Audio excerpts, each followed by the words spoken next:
Banyak orang mikirnya udah salah. Alkitab selalu nggak pernah bilang, menikahlah supaya engkau senang. Menikahlah supaya engkau jadi lega. Nggak ada. Di awal firman Tuhan nggak pernah ngomong gitu. Di awal firman Tuhan dalam bahasa Inggrisnya, to multiply and to be fruitful. Dalam bahasa Indonesia beranak cucu lah, oke lah, berarti ada yang namanya proses reproduksi dan lain sebagainya. Itu arti beranak cucu yang fruitful, itu arti yang sama untuk kehidupan yang berbuah, yang adalah buah roh. Berarti di dalam pernikahan saya itu menjadi ajang pelatihan bagi saya melakukan semuanya supaya menimbulkan buah roh, yaitu apa? Salah satunya kesetiaan, kelemah lembutan, ayo, penguasaan diri.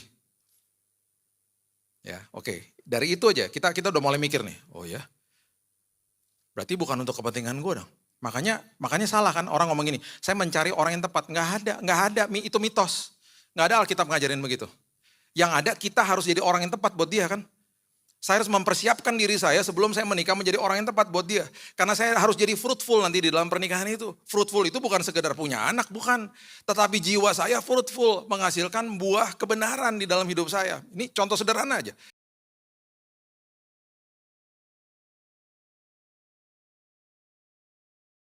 Mengatakan harapan di dalam dia tidak akan bisa mungkin mengecewakan kita. Sekarang tergantung sama hidup kita.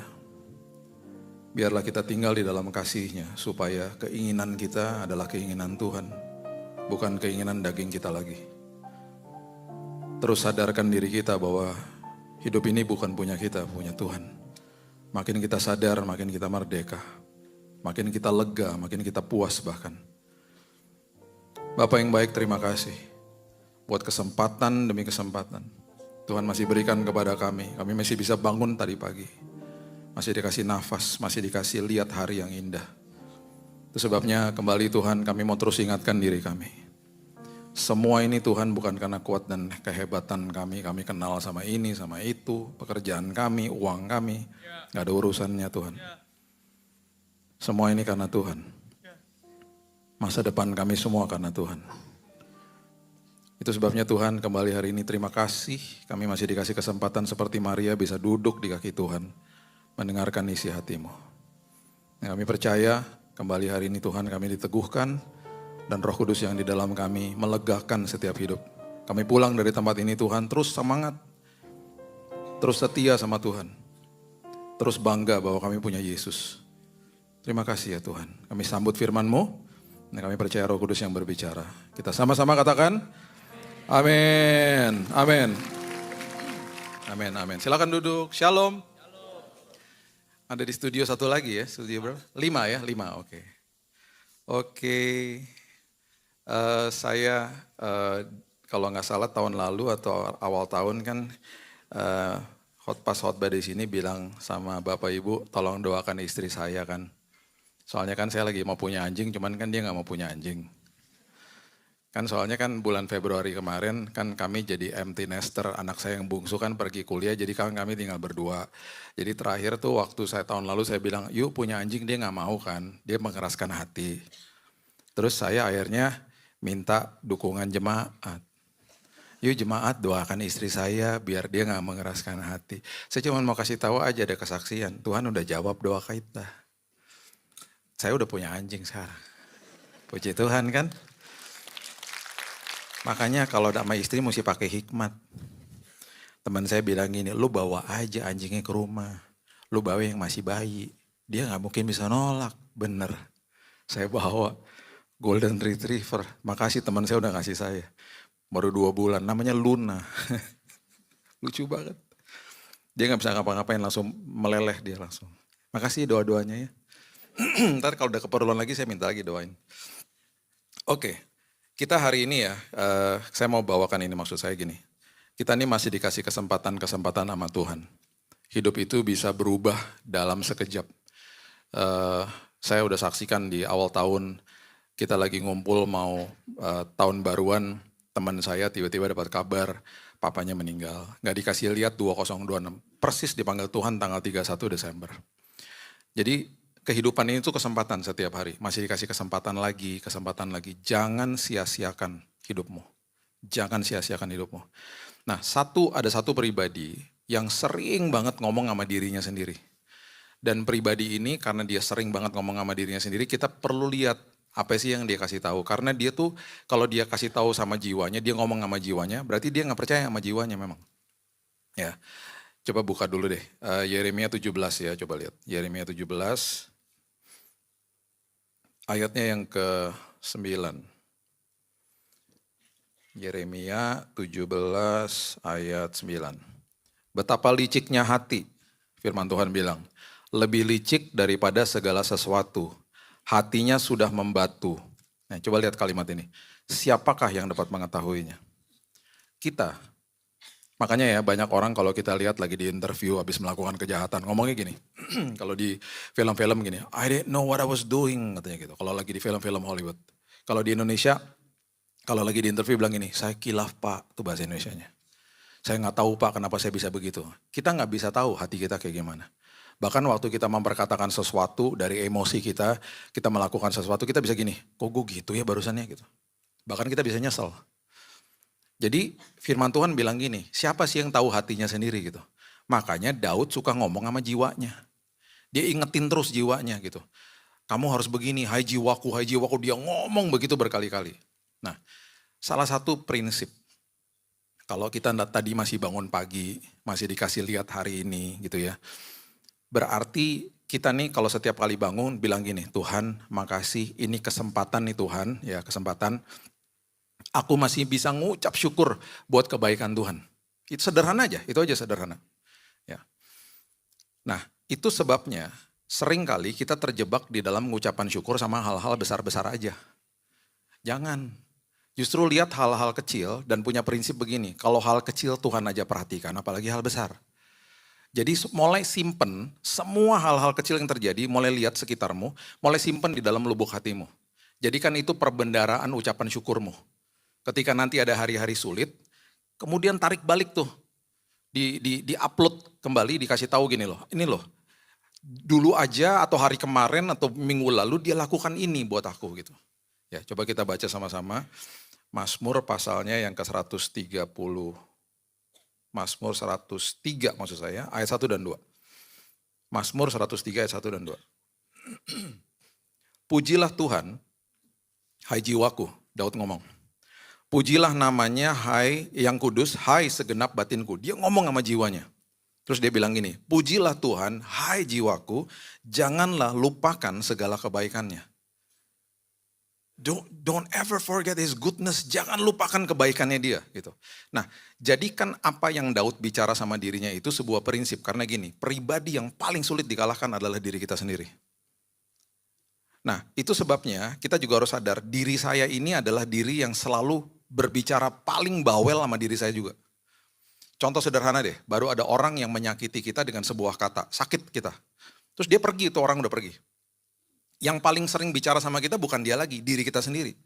Dengan berbagai-bagai asumsi, bahkan apa yang kita mulai katakan kepada diri kita sendiri, mulai timbul yang namanya kebencian, yang tadinya cuma sakit hati, tiba-tiba jadi kepahitan.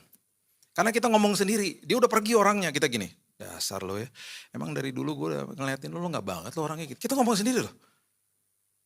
Kita gak tahu hari itu dia lagi bad mood lah, lagi apa gitu, kita gak tahu. Kita tidak melihat secara objektif.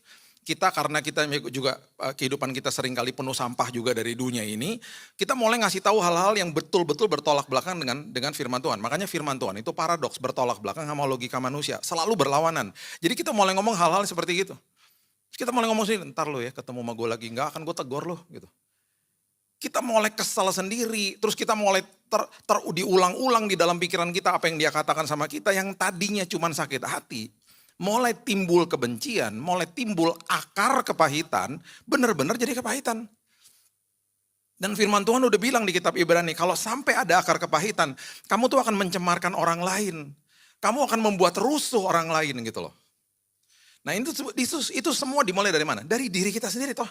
Dari diri kita yang ngomong sama diri kita sendiri. Makanya Daud selalu counter back, dia selalu mau supaya hidupnya didetox.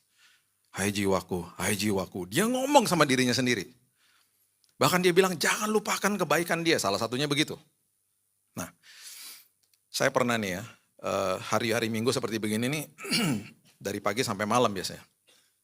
Tadi ibadah terakhir jam 6 kan, selesai setengah 8. Saya pernah lah, hari-hari kayak begini, saya mulai capek lah. Kalau udah terakhir, udah gitu, ya capek lah karena sepanjang hari gitu. Saya pulang di mobil. Istrinya lagi nggak ikut, sendirian.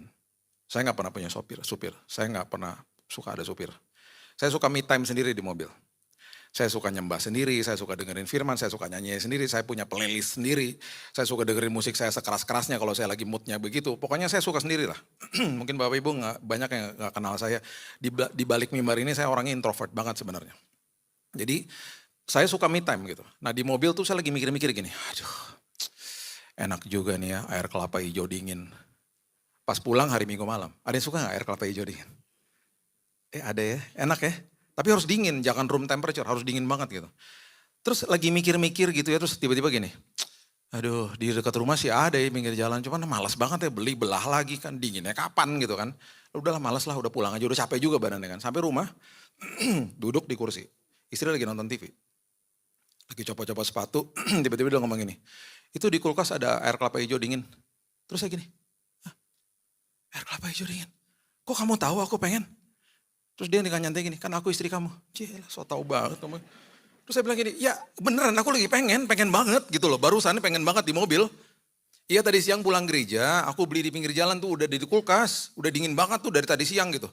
Itu kira-kira jam 8:30 malam saya minum. Dingin banget tuh, Jakarta lagi panas-panasnya lagi. Itu nikmat banget ya, sampai saya bilang gini, Tuhan aku janji Tuhan. Ini hal kecil. Air kelapa hijau aja Tuhan perhatiin. Apalagi kebutuhan saya yang lebih besar. Saya mau simpen dalam lubuk hatiku Tuhan. Aku gak mau lupakan kebaikan Tuhan. Tuh ya hal-hal kecil kayak gitu loh. Yang seringkali kelewat gitu. Nanti ya ada hal-hal besar dalam hidup kita. Harusnya kita ingetin diri kita sama hal-hal kayak begitu. Makasih ya Tuhan. Mulai sering-sering bicara sama diri kita sendiri dengan firman Tuhan. Karena ingat jiwa kita tanpa kita sadari seperti Yeremia katakan. Seringkali ada sampah yang kita gak sadar. Kenapa? Karena pintu gerbang hati kadang-kadang gak dijaga kan. Mata telinga dengerin sesuatu atau mendengar atau melihat sesuatu yang sampah dunia, kita gak sadar, udah mulai ke download pelan-pelan. Iblis nanam sebuah benih, kita gak sadar gitu. Makanya setiap hari di detox sama firman kebenaran gitu loh setiap hari. Kemenangan kemarin gak bisa saya bawa ke hari ini. Hari ini punya pergumulan lagi, hari ini harus dengan firman yang baru lagi. Makanya saya bawel kan sama jemaat, jangan anggap enteng firman. Saat teduh pagi hari, mesbah keluarga di malam hari. Kemarin di minggu kedua Februari, setelah saya udah nganter anak, terus dia nganterin saya ke airport. Saya udah mau pulang ke Indonesia. Di airport dia peluk saya. Sedih hati saya. Anak saya dua-duanya gak ada, udah di rumah. Waktu si sulung pergi saya masih oke lah, masih ada sedih. Karena dia cewek lagi kan, udah dekat banget lagi sama saya. Terus ini yang kedua nih. Di airport dia peluk saya, dia bilang ini, Dad, thank you ya Dad. For everything you taught me. Buat semuanya Dad, udah Dedi gak usah takut. Sampai kapanpun Tuhan Yesus nomor 1 dalam hidup aku. Bahkan dia bilang ini, Dad, aku selama 2 tahun terakhir ini mungkin Dedi gak tahu. Aku belajar firman banyak banget Dad. Karena di generasi aku, di generasi Z, itu banyak banget orang yang menentang pengenalan akan firman Tuhan. Jadi aku harus mempertahankan iman Kristen. Aku belajar apologet Dad. Aku belajar begini supaya orang kalau tanya Tritunggal aku harus bisa jawab. Kalau orang tanya begini aku harus, Dedi tenang aja Dad. Saya liatin dia. Dia bilang, kamu belajar di mana Dek? Aku belajar sendiri Dad. Karena banyak teman-teman aku nanya dan aku harus pertahankan iman Kristenku. Saya pulang ya, saya duduk di pesawat, saya pulang ke Indonesia. Nangis saya di pesawat. Nangisnya nangis terharu. Roh Kudus bilang gini, bertahun-tahun kamu disiplin mesbah keluarga sama mereka. Kamu dapat hasilnya hari ini. Itu warisan yang paling luar biasa engkau bisa berikan kepada anakmu. Kamu bisa, kita bisa berikan uang, harta, jabatan, status, ketenaran, perusahaan sama anak kita. Hancur tanpa firman. Tapi engkau berikan firman kepada mereka, nanti hal kecil di tangan mereka jadi besar. Itu warisan yang luar biasa. Yes, berikan tepuk tangan untuk Tuhan. Jadi jangan anggap enteng firman. Saya pulang lega, sedih, berpisah, lega. Dad tenang aja Dad, thank you for everything, dia bilang gitu. Nanti saya sampai kaget, saya bilang gini, kita diskusi dong satu hari, boleh gak? Tenang aja, aku udah banyak Dad taunya. Aku pengen banget nanti satu hari aku bisa melayani Tuhan juga. Dalam hal-hal itulah pokoknya. Nah itu sebabnya hari ini, kalau dikasih kesempatan ngucap syukur, dikasih kesempatan lagi, Daud lagi ngomong begini lagi nih. Ini ayat ini, kalau ayat ini saya benar-benar doain di doa pagi saya setiap hari. Mazmur 131, ini saya ucapin tiap hari. Mazmur 131 ayat 2. Ini saya ucapin udah 2 tahun terakhir ini. Karena bagi saya ini ayat dari semua yang dia ngomong sama jiwanya sendiri. Bagi saya ini paling memberkati saya. Dia ngomong gini, sesungguhnya aku telah menenangkan dan mendiamkan jiwaku. Kalau saya bisa tambahkan yang penuh sampah. Yang kadang-kadang saya juga gak tahu sampahnya apa. Aku menenangkan dan mendiamkan jiwaku karena saya gak bisa percaya sama emosi saya. Makanya jangan pernah berpikir bahwa Alkitab pernah ngajarin kita follow your heart. Enggak, follow the Holy Spirit, bukan follow your heart. Enggak ada follow your heart. Follow the Holy Spirit. Gimana Pak cara dengerinnya Roh Kudus sama suara hati kita sendiri? Makanya dikatakan begini, dia bilang begini. Seperti anak yang disapih berbaring dekat ibunya. Ya seperti anak yang disapih jiwaku dalam diriku. Ini adalah kalimat yang salah satu one of the best. Daud pernah ngomong sama dirinya. Disapih itu artinya meninggalkan ketergantungan sama susu. Jadi tahu gak dia lagi ngomong sama jiwanya, dia ngomong gini. Jiwa gue, dewasa dong. Dewasa dong, kamu harus jadi dewasa tiap hari. Dia ngomong sama jiwanya tuh, kamu jadi dewasa dong. Jadi makanya kalau kita mau banding-bandingkan diri, jangan bandingin sama orang lain. Bandingin sama diri kita sendiri yang bulan lalu. Versi Billy Lantang yang tahun lalu, versi kita yang bulan lalu. Saya harus lebih baik daripada versi saya yang tahun lalu. Saya gak boleh bawa sampah dari tahun lalu. Kalau saya masih dikasih kesempatan sama Tuhan, saya mau bertumbuh di dalam kasih karunia Tuhan supaya saya tidak tersesat dan kehilangan pegangan itu. Petrus ngomong gitu. Jadi dia bilang, aku menyapih diriku. Aku mau jadi dewasa, terus aku mau menenangkan jiwaku, mau mendiamkan jiwaku. Aku gak mau sekedar percaya sama emosi-emosi aku yang seringkali mengecoh aku. Dan akhirnya aku membuat keputusan yang salah, perkataan-perkataan yang salah yang merugikan diriku dan orang lain. Itu sebabnya kalau dia lagi ngomong begini ya, kita harusnya makin sadar. Bahwa kalau kita bertumbuh dan makin dewasa, kita akhirnya bisa membedakan. Saya gak pernah lupa anak saya Raina waktu umur 3 tahun, dia marah sama saya. Gara-gara saya bilang sama dia Minnie Mouse, Mickey Mouse, Donald Duck itu semuanya bohongan.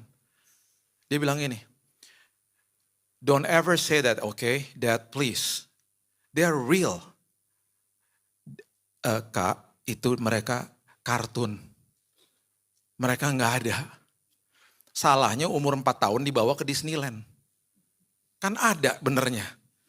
Dia mana tahu tuh dalamnya orang. Terus kan anak-anak segitu senang, kan ada tuh mereka punya rumah-rumahnya. Mereka kan gak boleh ngomong kan kalau di Disneyland cuma gini-gini doang. Saya bawa ke rumahnya Minnie Mouse. Ada Minnie Mouse depan kompor, gini-gini. Terus dia ngomong gini, see, I told you. Udah bilang kan, ada kan. Saya mau jelasin tuh dalamnya orang juga dia mana ngerti. Waktu dia umur 8 tahun, saya gak pernah lupa. Dia tiba-tiba ngomong sendiri. Dia chuckling sendiri di rumah, ketawa sendiri. Iya ya, selama ini aku mikir mereka ada, ternyata memang gak ada ya Dad. Gitu. Saya gak perlu dia kasih tahu lagi sama dia. Karena dengan dia beranjak dewasa, dia bisa bedakan mana yang bohong, mana yang benar. Betul gak? Makanya bertumbuh dalam kasih karunia, bertumbuh dalam kebenaran firman. Kita lama-lama bisa dengar, ini suara Tuhan, ini bukan suara Tuhan. Ini suara hati saya yang mengecoh saya, ini suara Roh Kudus. Gitu loh. Makanya Daud ngomong gitu. Aku mau bertumbuh dalam kasih karunia, aku mau bertumbuh. Aku mau menyapih jiwaku dalam diriku. Makanya ya, kesempatan diberikan sama Tuhan. Ya berarti kesempatan saya bisa ngucap syukur sama kebaikan Tuhan. Yang kedua, saya bisa ngucap syukur Tuhan dan saya mau bertumbuh dalam kasih karunia Tuhan. Kenapa? Karena gini, firman Tuhan itu selalu paradoks. Itu selalu bertentangan sama logika manusia. Udah pasti begitu. Makanya hal-hal seperti begitu akhirnya jadi kebodohan bagi kita. Gak usah jauh-jauh deh. Ya. Sekarang gimana kalau saya masih dikasih kesempatan sama Tuhan, saya harus jadi berkat buat orang lain. Sementara kalau saya jadi berkat buat orang lain, hidup saya kan bukan punya saya ini, saya harus jadi dampak buat orang lain. Sementara prinsip itu sangat bodoh bagi mata manusia. Kita mulai dari hal yang sederhana aja. Semua di sini kebanyakan kan udah pasti menikah, udah tahulah tentang dunia pernikahan. Institusi terkecil yang diberkati Tuhan untuk jadi dampak. Di situ aja itu ajang pelatihan sebenarnya. Banyak orang mikirnya udah salah. Alkitab selalu gak pernah bilang, menikahlah supaya engkau senang. Menikahlah supaya engkau jadi lega. Gak ada. Di awal firman Tuhan gak pernah ngomong gitu. Di awal firman Tuhan dalam bahasa Inggrisnya, to multiply and to be fruitful. Dalam bahasa Indonesia beranak cucu lah. Oke lah berarti ada yang namanya proses reproduksi dan lain sebagainya. Itu arti beranak cucu yang fruitful. Itu arti yang sama untuk kehidupan yang berbuah, yang adalah buah roh. Berarti di dalam pernikahan saya itu menjadi ajang pelatihan bagi saya melakukan semuanya supaya menimbulkan buah roh, yaitu apa? Salah satunya kesetiaan, kelemah lembutan, ayo, penguasaan diri. Ya, oke. Dari itu aja kita udah mulai mikir nih. Oh ya. Berarti bukan untuk kepentingan gue dong. Makanya salah kan orang ngomong gini, saya mencari orang yang tepat. Nggak ada, itu mitos. Nggak ada Alkitab ngajarin begitu. Yang ada kita harus jadi orang yang tepat buat dia kan. Saya harus mempersiapkan diri saya sebelum saya menikah menjadi orang yang tepat buat dia. Karena saya harus jadi fruitful nanti di dalam pernikahan itu. Fruitful itu bukan sekedar punya anak, bukan. Tetapi jiwa saya fruitful, menghasilkan buah kebenaran di dalam hidup saya. Ini contoh sederhana aja. Yang seringkali jadi kebodohan. Coba baca. Efesus 5 ayat 25, coba lihat.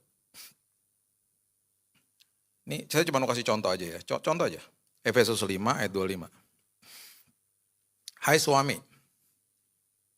Termasuk saya ya.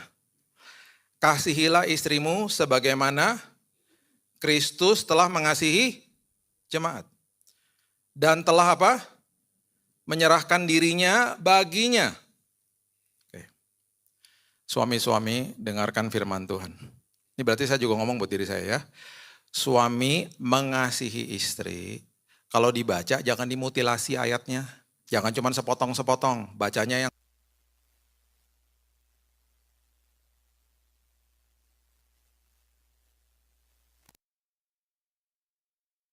jemaat, dia menyerahkan dirinya baginya. Menyerahkan diri artinya dia rela mati di kayu salib, menyerahkan dirinya berkorban buat jemaatnya. Itu sama seperti cara suami untuk mengasihi istrinya. Yesus menyerahkan diri di kayu salib, mati di kayu salib toh. Berarti suami-suami waktu kita mengambil keputusan untuk menikah itu adalah proses keputusan kita untuk bunuh diri. Bunuh diri dari diri kita sendiri, dari ego kita. Makanya istilah the wife is always right itu oke lah. Harus nelen ludah toh seringkali suami-suami. Ini contoh ya, pas baru menikah. Pria itu kehebatannya di mata sama perut. Matanya hebat lah, makanya pria itu sama jarak, sama mapping jago lah. Sedikit lah yang nggak begitu, yang jarang tapi jarang. Kebanyakan pria tuh tahu jalan, matanya hebat. Saking hebatnya dia suka kurang ajar. Kenapa? Akhirnya dia di dalam ruangan pakai kacamata hitam supaya mata bisa jelalatan. Kurang ajar tuh. Kalau lihat pria-pria di dalam gedung pakai kacamata hitam tuh curigain aja. Karena kekuatannya di mata sama perut. Pria kalau makan baru otaknya kebuka. Kalau dia nggak makan dia bete, ya kan? Makanya secara survei menunjukkan orang yang lebih kuat puasa wanita. Oke, ini mappingnya nih ya. Pas baru nikah, parkir di B3 di mall. Pria pas ke mall, istri kan buru-buru mau masuk mall. Dia demen lihat mall kan. Istri saya sih biasa aja, cuman waktu itu lagi ada keperluan sih. Dia udah jalan duluan. Pria ngapain? Kita pas jalan gini, B3, oke. Masuk lift, ini oke lift ya, ini sebelahnya ini oke masuk lift. Kita di lift kita perhatiin, pas keluar dari lift, lantai 1 gitu ya, lantai ground gitu. Pas kita keluar yang kita perhatiin apa? Toko yang paling dekat sama liftnya. Untuk apa? Patokan pas pulang. Betul nggak? Amin pria-pria. Haleluya.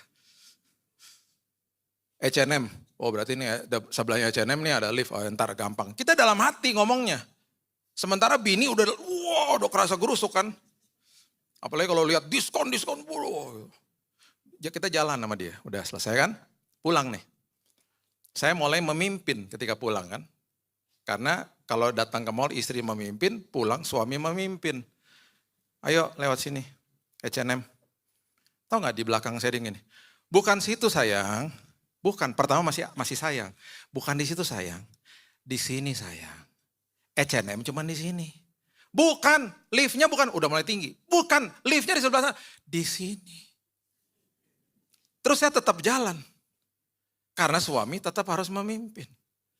Tapi dia mulai bawel di belakang. Disitulah bilang, Tuhan, saya udah mati sama diriku Tuhan. Aku udah proses bunuh diri Tuhan. Tuhan, aku udah mati sama emosiku Tuhan. Wah tetap tuh, bukan itu bukannya. Lama-lama gitu, Tuhan bungkam mulutnya Tuhan, bungkam Tuhan. Tapi dia tetap ngikut kan? Masuk ke lift. Turun di B3 jalan. Tetap bukan di sini, bukan di sini. Akhirnya ketemu gak mobilnya? Ketemu kan? Tahu gak dia bilang apa? Tadi gak di sini mobilnya? Emangnya dipindah-pindahin satpam? Dari tadi di sini saya. Enggak, tadi gak di sini mobilnya. Ya iya. Kan udah bunuh diri. Iya tadi gak di sini, sekarang udah di sini. Ya udah naik aja yuk gitu. Ayo. Itu hal sederhana, ribut. Kalau gak ngerti firman coba. Pria-pria, kalau istrinya bawel ingat kita udah bunuh diri. Kita udah mati sama diri kita. Kasihi mereka. Seperti Kristus mengasihi kita, udah menyerahkan nyawanya. Amin. Wanita jangan keenakan. Tunggu dulu. Sekarang ayat 33 buat wanita. Ayat 33 coba lihat. Bagaimanapun juga bagi kamu masing-masing berlaku, kasihilah istrimu seperti dirimu sendiri, dan istri hendaklah apa? Menghormati suaminya. Makanya di mobil saya bilang, lain kali. Kalau saya udah bilang di B3, hormati. Ntar kalau tiba-tiba memang saya yang salah, ya udah. Kita bisa ulang lagi toh. Itu artinya menghormati, jangan bawel gini. Iya. Gitu. Makanya gak bisa orang ngomong begini. Saya mau hormati dia Pak. Sebagai istri, kalau dia udah benar-benar kasih saya, gak bisa. Suami juga gak bisa, saya mau kasih dia kalau dia udah hormat, gak bisa juga. Sama-sama dua-duanya harus mulai. Makanya Alkitab paradoks. Alkitab bilang apa lagi? Saling mendahului dalam memberi hormat. Berarti waktu dia salah, saya mendahului dalam memberi hormat. Saya minta maaf duluan walaupun saya tahu saya gak salah. Paradoks. Kalau gak bertumbuh di dalam kebenaran firman, itu kayak gitu-gitu gak bisa kita lakukan. Makanya arti kelemah lembutan Matius 5 ayat 5 dibilang apa? Orang yang lemah lembut mewarisi bumi. Ayo. Lemah lembut artinya meekness. Itu kalau ditarik lebih dalam lagi artinya adalah saya bisa balas tapi saya gak mau. Itu meekness, itu kelemah lembutan. Itu semuanya dipertontonkan sama Yesus.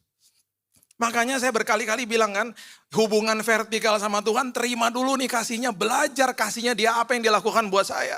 Terima kasihnya, saya udah penuh di sini, baru saya secara horizontal bisa kasih. Saya bisa memberi. Selama saya masih punya kesempatan bernafas, saya mau memberi yang terbaik, karena saya sudah terima yang terbaik dari Tuhan. Diajarin lagi. Kuk yang kupasang ringan, karena aku adalah pribadi yang lemah lembut dan rendah hati.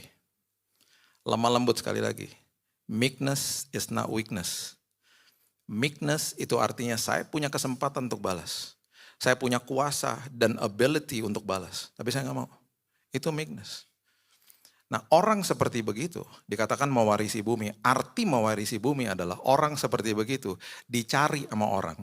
Dikasih tanggung jawab, dimintai pendapat. Mau orang lain dipimpin sama dia. Itu arti mewarisi bumi. Coba. Nih saya kasih ilustrasi yang tadi, pria-pria misalnya. Kita ngalah deh, walaupun makan hati ya, ngalah. Udah ngalah, lambat laun ya, kita jangan nuntut dia berubah. Kita berubah dulu aja. Lambat laun, kan firman Tuhan udah bilang, mewarisi bumi. Lambat laun kita dimintai pendapat. Lambat laun kita disuruh mimpin. Kita bahkan dibilang, udah kamu aja deh yang kasih tahu. Udahlah kamu begini aja. Itu arti mewarisi bumi.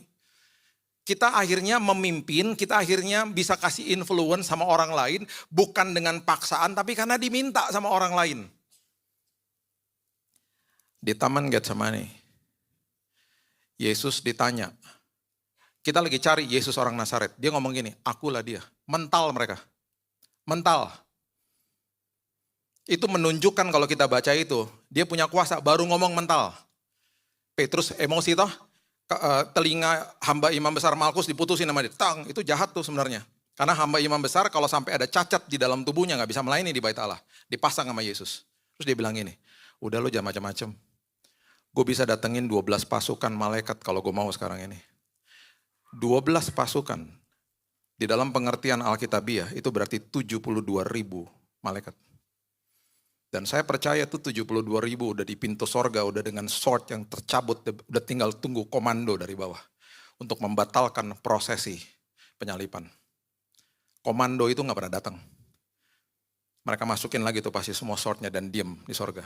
The heaven got silent. that day. Gue bisa turunin. Lu gak tahu, waktu Raja Hizkia dikepung sama 185 tentara Asyur, saya cuma kirim satu malaikat, menumpas 185 ribu tentara Asyur di luar tembok Yerusalem, mati semuanya. That's the power that I have. Saya gak gunakan itu, kenapa? Saya menyerahkan nyawa saya. Itu kelemah lembutan, itu meekness, itu buah roh. Ini baru satu contoh loh saya kasih. Belum lagi yang lain-lainnya. Makanya ketika Daud bilang, aku mau bertumbuh Tuhan, aku mau menyapih diriku. Selama kita masih diberikan kesempatan sama Tuhan, lakukan itu setiap hari. Saya cuma mau kasih tahu, merdeka kita. Makin kita mati sama diri kita sendiri ya, merdeka. Makin tersenyum kita. Makin penuh damai hidupnya. Makin lihat hidup itu dari hal yang sangat objektif. Makin lihat kehidupan tuh dari level yang berbeda. Kenapa? Karena roh Tuhan yang menguasai kita udah. Kita udah tenang jiwanya. Karena ngomong seperti begini. Dan terus mau bertumbuh di dalam Tuhan. Ya, makanya salah satunya juga yang saya juga mau bagikan ini ya. Coba lihat Lukas 14 ayat 12. Ini juga paradoks juga gini ya. Coba lihat ya, Lukas 14 ayat 12. Yesus berkata juga kepada orang yang mengundang dia, apabila engkau mengadakan perjamuan siang atau perjamuan malam, janganlah engkau mengundang sahabat-sahabatmu, saudara-saudaramu, atau kaum keluargamu, atau tetangga-tetanggamu yang kaya, karena mereka akan membalasnya dengan mengundang engkau pula, dan dengan demikian engkau mendapat balasnya. Tetapi apabila engkau mengadakan perjamuan, undanglah orang-orang miskin, cacat, lumpuh, dan buta. Kenapa? Engkau akan berbahagia. Kenapa? Karena mereka tidak punya apa-apa untuk membalasnya kepadamu. Ini paradoks lagi, bertentangan lagi sama logika manusia. Ini jangan dibaca letterlock ya, bacanya gini. Saya ini kalau berbuat baik di dunia, saya harus dapat imbalannya. Jadi itu sebabnya orang tuh suka yang namanya KKN itu salah satunya lah. Ya. Nah, itu makanya orang suka dekat-dekat sama orang atau apa supaya kecipratan sesuatu lah, apalah dan lain sebagainya. Saya nggak salahkan kalau kita mau belajar tentang sesuatu wisdom atau sesuatu yang hebat dari seorang yang inspirational, no problem. Tapi sering kali motivasi orang itu berbuat baik karena dia mau dapat imbalannya. Firman Tuhan nggak pernah ngomong begitu. Firman Tuhan bilang ini, kalau kamu berbuat baik dan orang itu nggak bisa balas, hati kamu dibuat berbahagia. Banyak gereja yang ada di dalam mall toh, termasuk yes. Ini bukan jemaat yes ya, ini jemaat yang lain. Masuk ke mall, kayak tadi, kan ada satpam di situ. Ditegur nggak? Enggak. Kecuali jemaat yes. Saya tadi lihat semua tegur kok. Nyelonong aja masuk. Nanti di pintu gereja di dalam mall, kan ada greeter, shalom, berubah langsung. Shalom. Harusnya lo shalom dari pintu depan. Orang itu gak bisa balas. Hatimu dibuat berbahagia.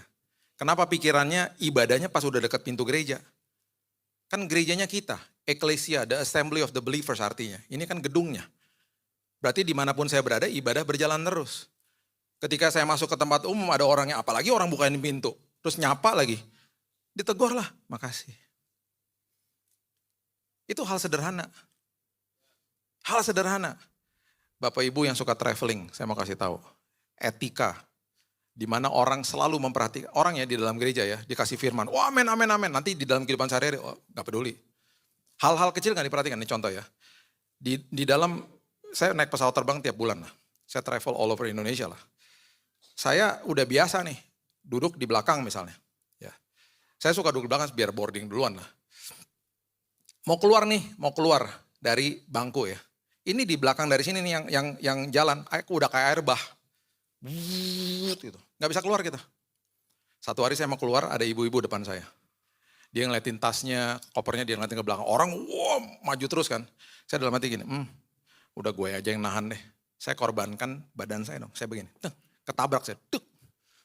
Untung udah bertobat. Sabar mas, bentar mas. Bu, ayo bu, duluan bu. Ibu mau ditolongin gak kopernya? Gak usah pak, saya bisa pak. Makasih ya pak. Lambat jalannya memang. Gak apa-apa. Karena apa? Orang di depan kita harus keluar duluan. Orang gak peduli. Kemarin pas Desember lagi kejadian kayak begitu. Istri saya duduk di tengah kan. Sayang, koper ada 2 nih di atas. Kamu duluannya, kamu yang cegat tuh. Masa. Kan badan kamu tebel. Dia yang berdiri. Saya ambil kopernya. Itu hal sederhana loh. Di mana orang di situ aja ketahuan, ya, mementingkan diri sendiri. Itu hal sederhana banget. Itu hal-hal kecil kayak gitu ya, kita nggak perhatiin. Kenapa? Karena kita pikir, gue gak ada urusan sama lu, gue gak kenal juga sama lu gitu. Orang yang duduk di depan kita, keluar duluan. Tenang aja, lu juga pasti keluar, tenang aja. Coba semuanya melakukan begitu. Ini saya lagi curhat ya, jemaat sini pasti gak gitu ya. Ini hal sederhana, kenapa orang itu gak bisa balas, kita dibuat berbahagia. Ada mbak di rumah saya, kerja 26 tahun sama saya. Seumur anak saya. Kita udah umrohin dia 3 kali. Rumahnya dia di kampung udah kita renovasi. Satu hari dia mau pensiun, silahkan pensiun. Kita gak pengen sih, dia udah kayak keluarga sendiri. Kemarin saya nangis, waktu dia di airport saya videoin dia berpisah sama anak bungsu kami. Karena dia harus kehilangan 2 anak ini satu-satu. Galak dia sama saya. Dulu anak-anak pas masih kecil-kecil, gak pulang, udah jam setengah 10 malam. Kan dia detail sama tuh anak-anak. Tuh anak-anak gak tidur siang, besok mesti sekolah. Saya ditelepon sama dia. Biasanya kalau mbak telepon majikan kan, permisi pak, selamat malam pak. Oh dia gak ada. Telepon saya malam-malam. Posisi di mana? Emangnya gue Grab apa? Posisi di mana? Gak ada tuh basa-basi. Terus saya bilang, kenapa sih mbak? Itu gak tidur siang. Anak-anak dibawa-bawa aja besok sekolah. Cek, ditaruh teleponnya. Kita karena udah biasa, saya ketawa sama istri saya. Anak-anak gue juga lo yang bawel, lo yang sewot kemana sih? Tuh Niko kenal tuh, satu kampung sama Niko. Tapi itulah dia. Minggu lalu saya pulang dari Surabaya. Saya udah bilang, mbak saya pulang malam, naik pesawat pulangnya malam. Saya udah pasti gak makan ya mbak gitu. Iya katanya gitu. Ngomong galak. Terus jam 10:30 saya nyampe Soekarno-Hatta, di telepon, berdering, dia yang telepon. Udah sampai mana? Gitu. Baru nyampe di airport mbak, kenapa sih gitu. Ya ini makanan udah disiapin gitu. Kan aku udah bilang gak makan. Makanan udah disiapin, telur udah dibuatin, gimana sih? Cerk ditaruh lagi teleponnya. Lala gimana sih ini orang? Saya pulang, udah kenyang, udah makan lagi. Demi dia. Kasihan udah dibuatin, saya punya telur kesukaan saya dibuatin, itu enak banget. Saya makan malam-malam setengah 12 sampai rumah makan. Gue gara-gara gak enak aja kasihan sama dia. Lagi makan di living room, dia keluar lagi, dicek sama dia. Enak gak? Enak banget, karena masih kasar banget sih kalau ngomong gitu. Tapi memang gayanya begitu. Dia sayang banget sama kita juga sayang banget sama dia. Dia bisa balas. Hati kita dibuat berbahagia. Ada satu lagi mbak di rumah yang kerja. Dan selalu tuh 10-15 tahun sampai dia udah waktu menikah dia pergi lah pasti gitu. Di awal tahun 2000 datang satu mbak ke rumah saya, umur 19 tahun. Hari pertama saya tanya gini, interview, mimpinya apa mbak? Aku gak mimpi pak, aku cita-cita gitu. Oh cita-cita saya pengen banget pak jadi akuntan, pengen sekolah bla bla, yaudahlah klise lah. Terus kenapa ke kota? Ya gak ada biaya lah pak nyerusin sekolahan. Sekolah apa? Kamu di level mana yang belum selesai? SMA. Ya udah. Kamu mau nggak selesaiin SMA di sini, Jakarta? Bisa pak. Bisa lah. Kamu kerja sampai jam 3, nanti saya panggilin ojek. Kamu ambil paket C namanya. Biar kamu kejar mimpi kamu. Kamu jangan selamanya kerja di sini. Dia nangis. Nanti potong gaji pak, nggak usah. Selama saya bisa biayain, saya biayain. Udah. Sekolah dia. Sekolah kan. Pinter sekolahnya. Satu hari diajarin sama anak saya. Kamu tuh kalau manggil dia tuh jangan bapak. Nggak ada yang manggil dia bapak di sini. Daddy kalau dipanggil. Jadi besok ya, kamu mesti ngomong sama dia bahasa Inggris. Jadi kalau misalnya besok dia bangun pagi, kamu mesti ngomong gini, good morning dad, gitu ya. Saya bangun pagi, besok. Dia lagi nyapu. Good morning dad. Good morning dad. Good morning dad. Maaf pak, mulai hari ini izin, anak-anak bilang saya harus panggil papa daddy. Izin ya pak, gitu ya. Terus pak, mulai hari ini saya akan ngomong sama bapak dalam bahasa Inggris. Maaf ya pak, kalau belepoten ajarin saya. Dia ngomong bahasa Inggris, karena saya bingung, ngomong apa sih? Dia karena mau belajar. Bapak ibu, dia selesai SMA.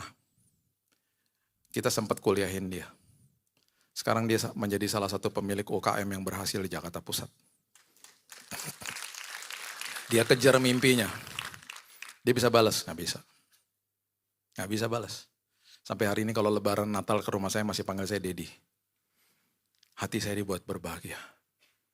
Kalau masih dikasih kesempatan bernafas, jadilah berkat buat orang lain. Dimulai dari keluargamu sendiri. Dan seringkali seperti saya katakan tadi, bertolak belakang sama logika manusia. Karena memang itulah firman. Itu yang membuat kita harus bertumbuh.